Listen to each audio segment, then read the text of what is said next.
Baik, Assalamualaikum warahmatullahi wabarakatuh. Perkenalkan, nama saya Empo Hermanto dari kelas 2 TA NIM 1920401022. Eh, Hari ini saya akan membuat video tentang salah satu materi yang telah dipelajari atau yang telah kita lihat pada enabling skill setelah UTS sampai dengan UAS sekarang. Eh, Yaitu materi yang saya akan bahas adalah tentang BMKG.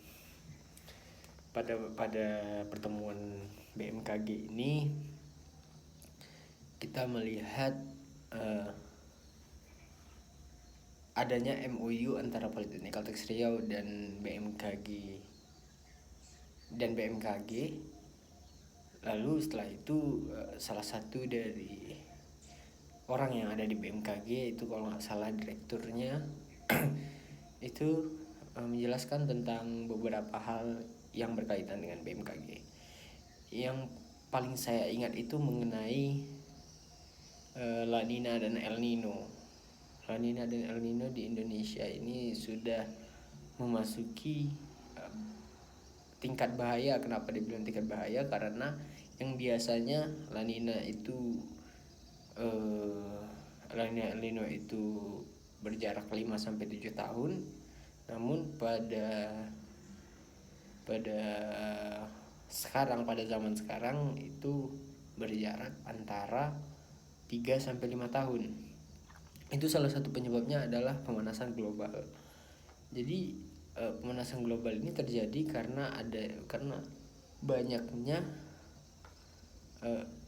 polusi. Salah satunya adalah polusi udara dari kendaraan, lalu juga penggunaan AC pada rumah-rumah, lalu berbagai macam era modern sekarang yang menyebabkan terjadinya pemanasan global atau efek rumah kaca bisa dibilang.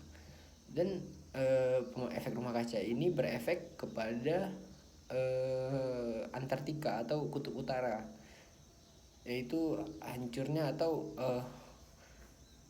lengsernya es sekian persen di kutub utara yang menyebabkan permukaan air menjadi naik. Karena yang pertamanya berupa es, karena dia cair, akhirnya dia menjadi air dan jatuh ke permukaan laut. Akhirnya berefek kepada seluruh dunia, laut-laut di seluruh dunia, baik di Eropa, di Asia, Afrika, dan lain-lain. Lalu di situ juga disebutkan bahwa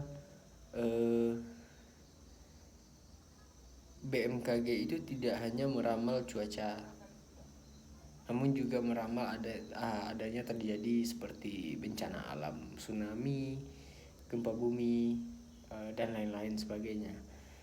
Bagaimana cara BMKG mendeteksi adanya tsunami? BMKG menggunakan alat early detector, kalau nggak salah namanya. Itu alat yang berguna untuk memberikan sinyal atau memberikan alarm atau memberikan peringatan kepada tower atau kepada personel BMKG bahwa akan terjadinya sebuah bencana alam. Jadi alat itu diletak di beberapa mil dari tepi laut. Lalu jika ada suatu pertanda dari laut tersebut akan terjadi tsunami, maka benda itu akan mengirimkan sinyal kepada BMKG. Lalu BMKG mungkin akan mengevakuasi atau memberi alarm kepada masyarakat setempat agar bisa pergi dari tempat tersebut secepat mungkin. Walau mungkin bisa jadi masyarakat tidak secepat itu bakal pindah, namun setidaknya beberapa persen dari masyarakat setempat bisa pergi dan kita bisa menyelamatkan setidaknya sekian persen daripada tidak ada. Lalu pendeteksi ini juga berguna untuk ketika terjadinya gempa bumi. Karena kita pernah lihat di Twitter BMKG, kita lihat bahwa ada gempa bumi yang berpotensi tsunami dan tidak berpotensi tsunami. Kan tsunami terjadi karena adanya pergeseran lempeng di bawah, lempeng di bawah dasar laut. Jadi ketika gempa bumi mungkin dibaca dari lempeng tersebut bahwa akan terjadi tsunami atau tidak. bahwa lempeng tersebut bergeser atau tidak. Jadi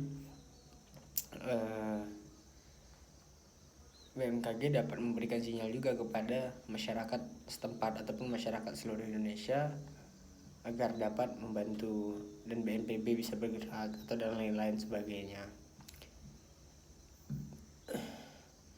BMKG juga fungsi utamanya yang kita tahu itu adalah meramal cuaca. Apa fungsi meramal cuaca? Fungsi dari meramal cuaca ini banyak. Yang pertama untuk penerbangan komersil ataupun penerbangan lainnya.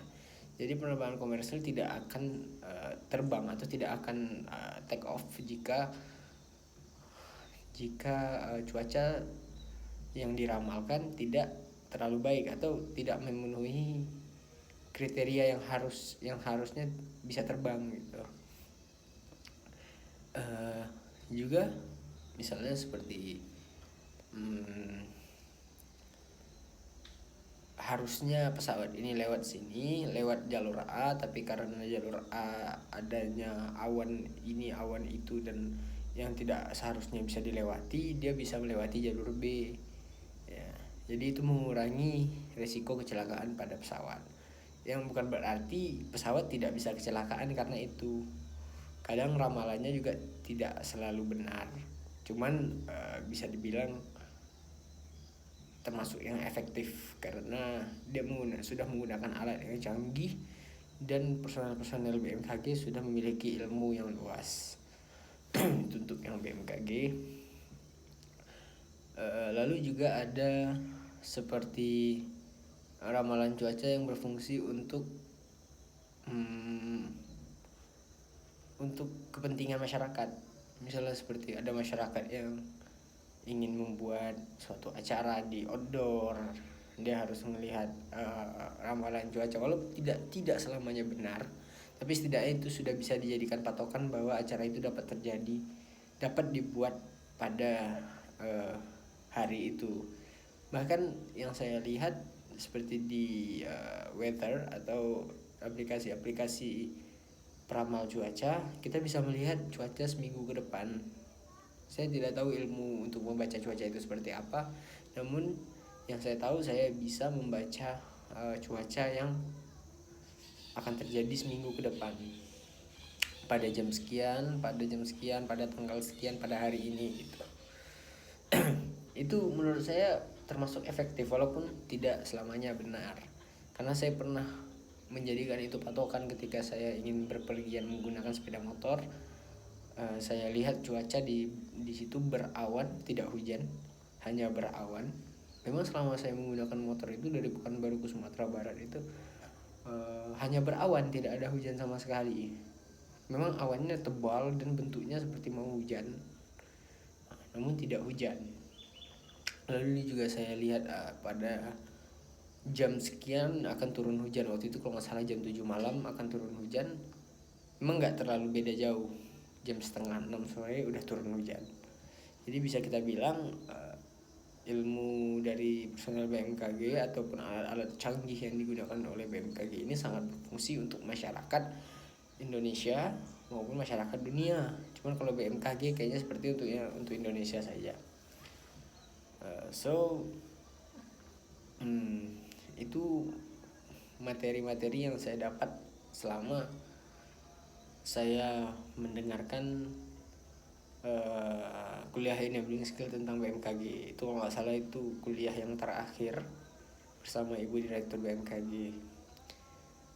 Jadi itu saja mungkin yang saya pahami, yang sudah saya jelaskan dan yang saya pahami, yang paling saya paham. Mungkin lebih dan kurang saya mohon maaf. Jika ada salah kata saya mohon maaf. Jika ada kekurangan materi saya mohon maaf juga. Wabillahi taufiq wal hidayah. Wassalamualaikum warahmatullahi wabarakatuh.